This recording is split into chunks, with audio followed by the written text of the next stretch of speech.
Estão me ouvindo bem? Então tá bom. Então nós vamos falar sobre, né, o livro Nada Me Faltará.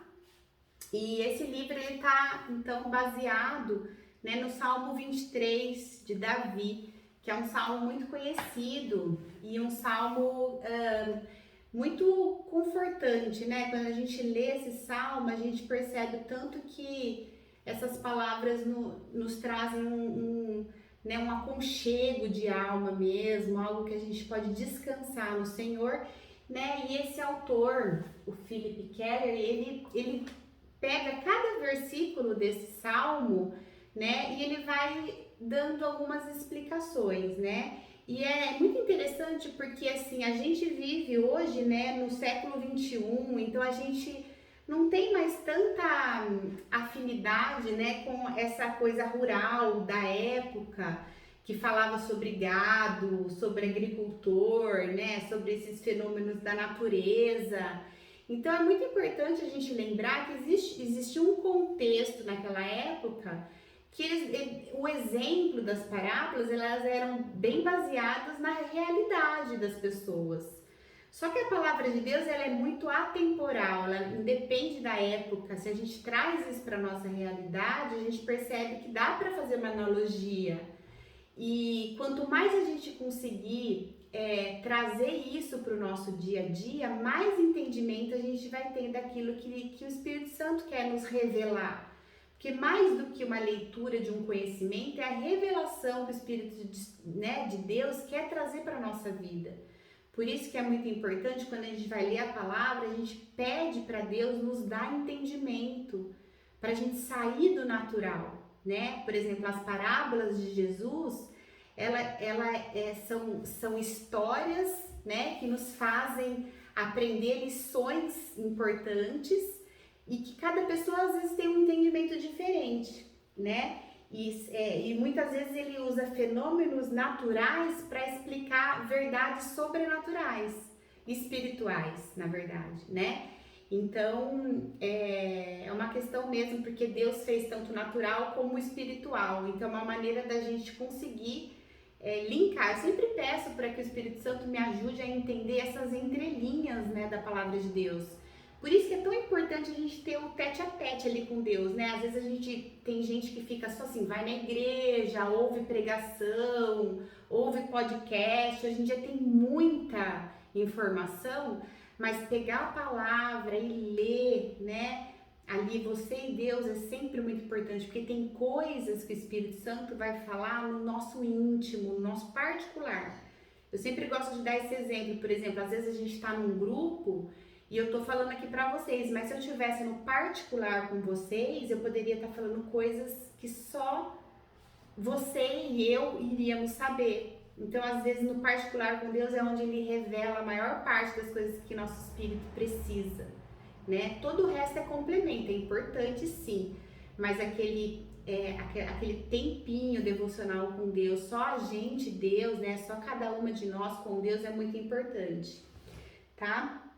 Então, ele fala, né, o Salmo 23, ele fala do pastor, das ovelhas, né, o primeiro versículo já fala, né, o Senhor é meu pastor. Então, Davi, apesar de ele ser um pastor de ovelhas, ele se coloca ali como uma ovelha, ele não tá falando ali como pastor, ele fala da experiência que ele tem, né, como pastor, mas ali ele se vê como uma ovelha quando ele fala, ele recita esse salmo.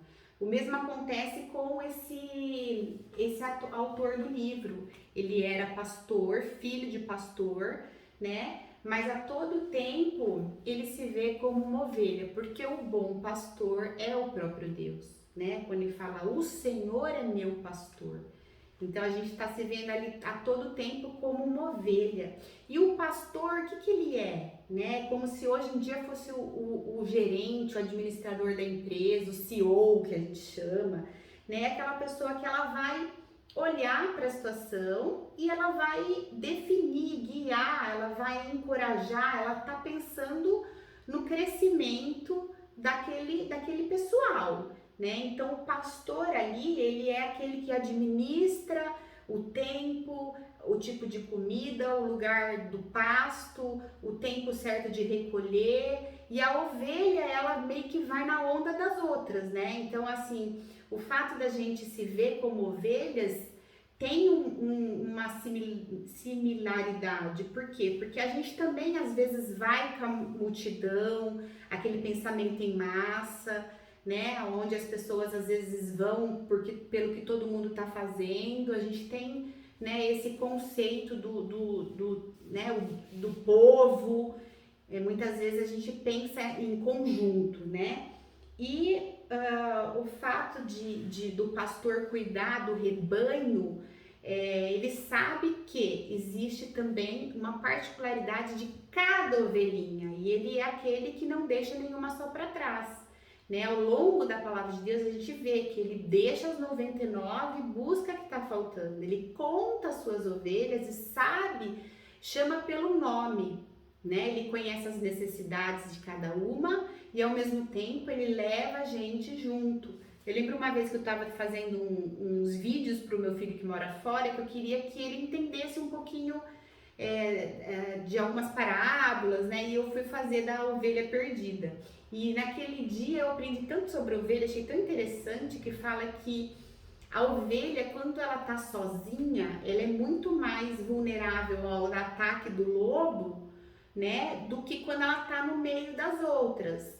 E por que isso acontece? Porque quando ela tá sozinha, o lobo vê ela como uma ovelha indefesa, mas quando ela tá no meio das outras, ele enxerga, na verdade, como um grande animal, ele não vê que ela tá só acompanhada. Então, o fato de estarmos unidas, né, nos fortalece, né, porque o inimigo sabe que somos mais fortes e o ataque é mais difícil. É muito mais fácil o inimigo atacar um cristão que está afastado do que um cristão que está rodeado de pessoas que podem fortalecer. Porque não é difícil a gente se perder no meio de um pasto. Acontece, né? Então, por isso que o pastor, ele tá sempre atento para ver onde que as suas ovelhinhas estão. Aí o segundo versículo, que foi o segundo capítulo, ele fala, né? Nada me faltará, inclusive que é o título do livro. Mas tem uma versão, adoro ver versão diferente da Bíblia, né? Eu prefiro a versão que fala de nada terei falta. Existe uma diferença entre a fala nada me faltará, né? Parece o quê? Que a gente vai ter tudo que a gente quer. Nada me faltará. Parece que o que eu quiser eu vou ter. Agora, de nada sentirei falta, é realmente o que isso quer dizer. Ou seja, Deus sabe o que eu preciso, né? Então, eu não vou sentir falta de nada, porque aquilo que Ele tem para mim, eu sei que vai ser aquilo que eu preciso. E é muito interessante perceber que as pessoas mais insatisfeitas são aquelas pessoas que mais acham que estão precisando de algo. São as que mais em oração parece que não são atendidas, porque o desejo delas sempre é algo que elas acham que elas precisam. Elas não conseguem agradecer pelo que elas têm e pedir que seja feita a vontade de Deus. Elas sempre têm já aquilo que elas querem, né? É muito interessante ver a diferença da oração de pessoas que andam com Deus e confiam em Deus daquelas que simplesmente acham que estão andando com Deus. Geralmente as pessoas que andam com Deus, elas estão tão confiantes naquilo que Deus tem para elas, que basta pedir para que a vontade dele seja feita, porque essa é a nossa vontade também, né? O Luciano Subirá, que é um pastor que eu gosto muito, batista, ele fala assim, que uma vez ele estava perguntando pro filho dele assim, filho, o que você quer, né, pro seu futuro, quais são suas vontades daqui em diante, que ele estava para escolher a profissão. Aí ele falou, pai, o que o senhor acha que seria bom para mim? Aí o Luciano devolveu a pergunta, não, filho, mas o que você quer, né? Quais são suas vontades? Aí ele virou e falou assim pro pai dele, eu quero aquilo que o senhor quer para mim. Então, assim, ele tá tão confiante de que o pai sabe o que seria bom para ele, que ele abre mão da vontade dele para que a vontade do pai seja a vontade dele. E essa tem que ser a nossa oração, Senhor, que a minha vontade esteja alinhada com as suas, a ponto de eu não ter vontade própria, a ponto da minha vontade ser cumprir a tua vontade para minha vida. E essas pessoas são as pessoas que mais você percebe que estão felizes e satisfeitas, porque aquilo que Deus dá para elas é plenitude de vida. Para de querer ficar querendo aquilo que não tem, que muitas vezes não é o que é melhor para nós, né? Então essa é a parte 2, que fala nada me faltará, que eu prefiro falar na versão que fala nada terei falta, tá? Aí o capítulo 3 vai falar, ele me faz repousar em pastos verdejantes. É interessante ver que as ovelhas, elas repousam, né? Elas descansam apenas quando elas estão com algumas coisas satisfeitas. Então elas estão se sentindo seguras, elas não estão com medo de nenhum ataque, né? Elas estão bem alimentadas, elas não estão ali com problema entre elas e outras ovelhas, senão elas não descansam, né? E diz que o bom pastor, ele nos leva para, né, pastos verdejantes, ou seja, ele conduz a gente para que a gente se sinta possibilitados de descansar, né? Então não é sobre nós, é sobre ele, é aonde ele nos leva. Então será que eu não estou procurando o caminho demais? Será que eu não estou enxergando aonde ele está me guiando? Né? Porque se eu estiver muito preocupada, ele até dá um exemplo de uma ovelhinha que está sempre querendo pular para a cerca do outro, né? Então fala que aquela ovelha, ela, apesar de ser robusta, de ser, né, ela dá boas crias, ela sempre tá querendo furar cerca para ir na grama do vizinho, né? E diz que ela é um mau exemplo para as outras, porque ela vai e as outras ovelhinhas também vão atrás. Na verdade, ela põe uma confusão ali em todo mundo e ela nunca se satisfaz, porque para aquele rebanho é aquele pasto necessário. Outro dia eu vi um post no Instagram que falava assim, que a pessoa fala assim, sabe aquela frase conhecida? Ah, é porque a grama do vizinho é mais verde. Aí o outro fala assim, você viu que é sintética? Né? Porque às vezes aquilo que a gente pensa que é melhor na vida dos outros é para o outro, né? Eu não tenho que pensar, ver, olhar para a vida do outro e pensar que aquilo deveria ser para mim. Deus vai trabalhar naquilo que for mais importante na minha vida e eu tenho que aceitar e confiar de que isso está acontecendo para o meu bem, porque Ele é o bom pastor. Ele sabe aonde que vai estar o meu descanso, né? E diz que ele nos leva onde tem água, né? Diz que não tem água, na verdade, nesses pastos, mas o orvalho da manhã é onde elas vão beber. Então ele prepara aquele lugar para elas irem e elas acordam cedo para tomar aquela água, né? Eu lembro que eu fiz um estudo sobre nutrição espiritual, sou nutricionista, né, de profissão. E eu gosto de falar que a gente tem no nosso organismo o nosso sinal da sede, né? Então, quando o nosso organismo está com sede, significa que está faltando água, né? Mas a gente não tem um reservatório. Por exemplo, se eu beber 5 litros de água hoje, amanhã eu tenho que beber os meus mesmos 3 litros de todo dia. E assim é a palavra de Deus. Eu não posso achar que domingo eu fui na igreja e assisti uma super pregação, então eu estarei bem alimentada no resto da semana. Eu tenho que tomar a minha dose diária. Por isso que fala, né? O pão de cada dia, e não o pão do alimento, nem só de pão viverá o homem, mas toda palavra que procede da boca de Deus. Então, para a gente estar forte, a gente precisa estar bem alimentada, né? No espiritual, buscar a palavra diária. E o capítulo 5 é um capítulo que fala refrigera a minha alma, né? Então eu gosto muito de procurar o significado das palavras. O que é refrigera? Né? Seria refresca, alivia a minha alma, né? E a gente sabe que a gente fica aquela coisa, mas peraí, uma ovelha que sabe quem que é o bom pastor, ela não deveria estar preocupada com isso, né? Por que será que Davi falava para refrigerar a alma se ele confiava tanto no Senhor? Davi era uma pessoa que sabia muito bem o que era estar abatido, abalado, né? Porque outro dia eu escutei uma pregação que eu gostei muito, falava assim, por que Davi, mesmo errando tanto, fazendo coisas tão feias, né? Ele era chamado homem segundo o coração de Deus. Né? E o pastor falou, porque fraqueza é diferente de maldade. Davi errava não porque ele era mau, porque ele era fraco. Só que ele buscava se fortalecer em Deus. Então, muitas vezes, né, quando a gente tem as nossas fraquezas, a gente tem que orar para que Deus nos fortaleça e fazer a nossa parte. Maldade diferente. Então, Davi ele não agia por maldade. Ele era fraco como todos nós somos. Ele reconhecia, ele chorava, ele esperneava com o coração arrependido. E é isso que Deus espera de nós, que a gente possa reconhecer as nossas fraquezas e nos fortalecermos nele, né? Então, a gente tem que entender que ainda que a gente tenha um bom pastor, né, a gente vai ter os nossos momentos de fraqueza, os nossos momentos de necessidade, onde a gente muitas vezes pode ficar abatido. E aí conta, né, nesse capítulo sobre uma ovelha virada. Eu nunca tinha ouvido esse nome, ovelha virada.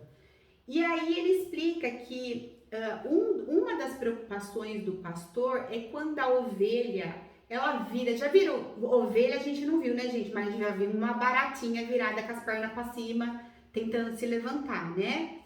Confesso que não dava muita vontade de ajudar a barata, porque vai que ela sai voando, andando atrás da gente. Mas qualquer bichinho que vira com as patas para cima, eles têm dificuldade de desvirar. Então ele diz que uma ovelha virada era muito perigoso, porque ela podia morrer. Por quê? Porque ela entra em pânico e aí a própria circulação do corpinho dela incha as perninhas e ela não consegue desvirar. E aí ela é totalmente uma presa fácil, né, pro lobo lá pegar ela. Então ele explica aqui que a vida do cristão também se assemelha a isso, que a gente pode às vezes, né, se tornar pessoas abatidas, abaladas, viradas. E ele dá algumas dicas de como a gente faz para tomar cuidado, para não ficar nessa condição de um cristão virado, né? Então, primeira coisa, por que a ovelha vira? Diz que a ovelha, quando ela procura um lugar para se deitar, para se acomodar, para descansar, muitas vezes ela procura um solo que tenha uma depressão arredondada para ela encostar. Mas aí ela tá tão confortável, ela tá tão ali, né, relaxada, que ela vira mais do que é para virar, né? Ela não vira só de lado, ela quer virar mais um pouquinho. E aí ela acaba, dependendo da situação ali, ficando com as pernas para cima, fica desesperada, e aí que é mais difícil ainda dela desvirar. Por isso que o pastor tem que estar sempre de olho nelas para ver se tem alguma ovelhinha virada, né? E aí ele fala que muitas vezes nós também, quando estamos numa situação confortável, quando achamos que tá tudo bem, né? Tipo, já consegui tal coisa que eu queria, né? Eu vou me acomodar nessa situação. Aí que a gente corre o risco de ficar virado, né? Quando nos achamos muito seguros de nós mesmos, é que temos esse risco de virar uma ovelhinha virada. Lá em 1 Coríntios, capítulo 10, versículo 12, Paulo nos adverte: aquele, pois, que pensa estar de pé, veja para que não caia, né? Então, isso nos faz pensar. Quando a nossa vida, né, chegou num estágio assim de, tá tudo bem, né? Eu tô andando com Deus, minha vida tá tranquila, então eu vou ficar na minha, né? E a pessoa para de buscar, para de alimentar, né, o espiritual, ela corre um grande risco de ficar abatida.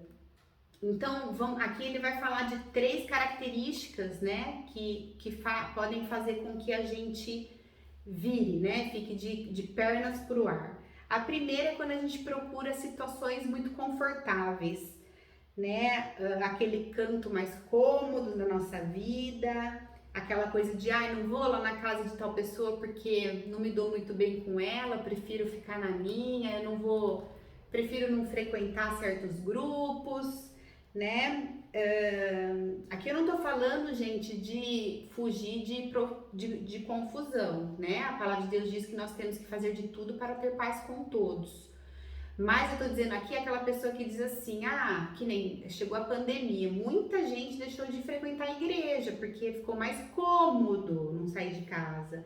Mas a palavra de Deus diz que a comunhão é importante, né? Então, essa questão também de procurar o grupo, não ficar no mais fácil, no mais confortável, né? fala que na vida cristã a gente tem muito perigo quando a gente não quer resistir às durezas da vida, né?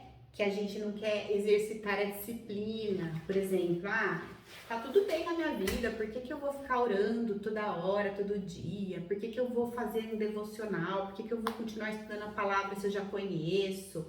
Né? Sabe aquela acomodada que a gente dá porque tá tudo bem? Né? Então isso é perigoso.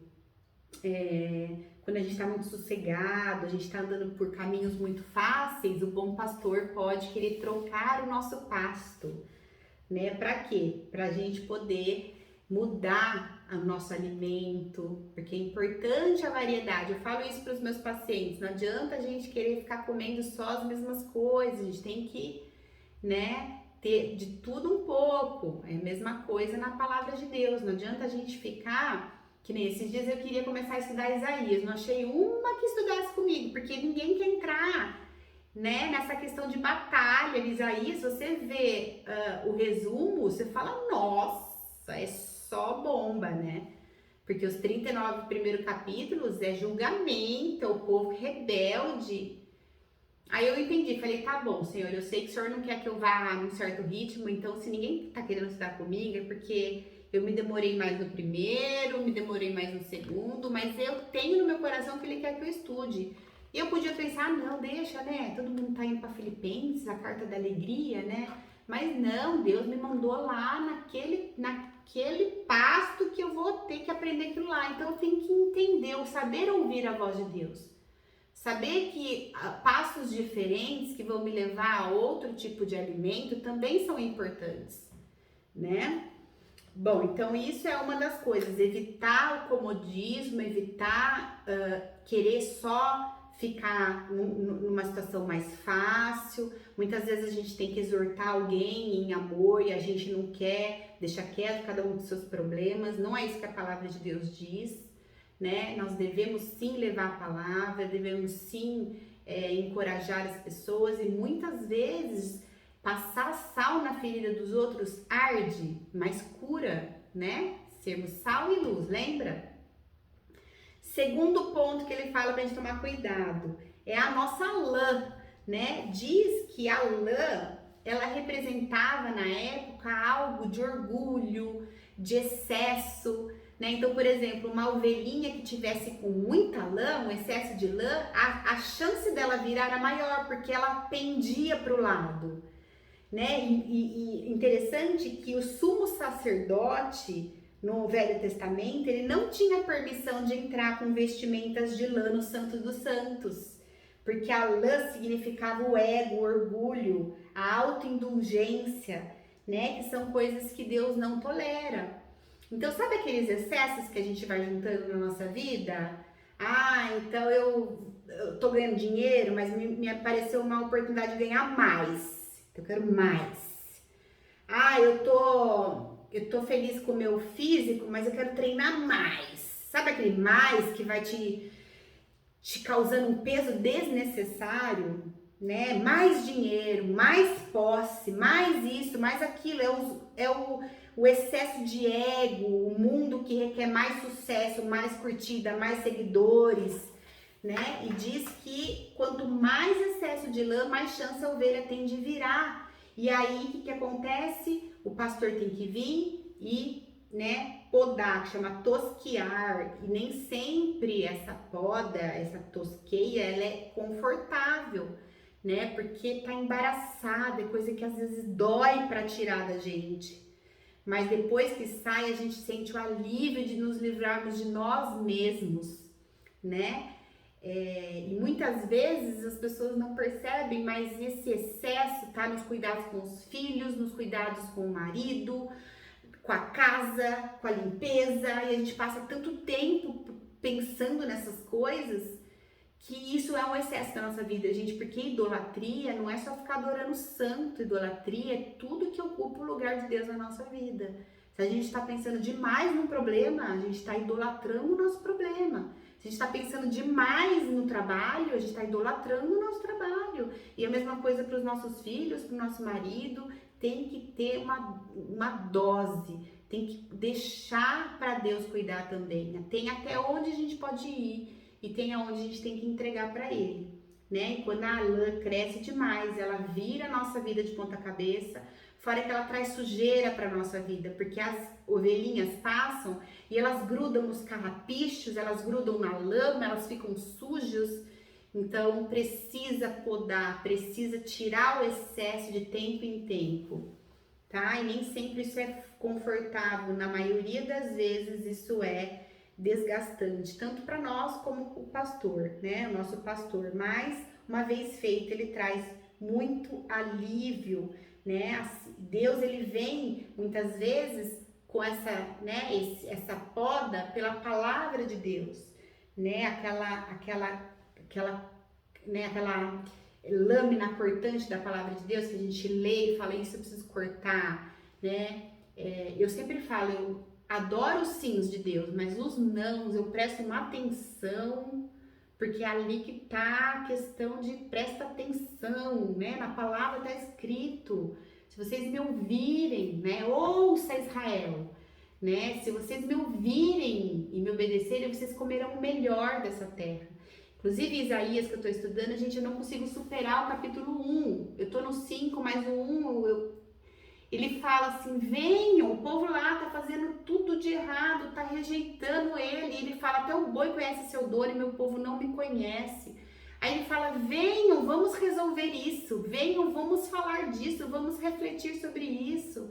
Se vocês se arrependerem, né, o seu pecado que tá vermelho vai virar branco como a neve. É ele o tempo todo querendo trazer a gente de volta, né? Ele fala, venham, vamos resolver, vamos refletir. Então é um Deus assim que não se cansa de correr atrás da gente, ele não se cansa, certo?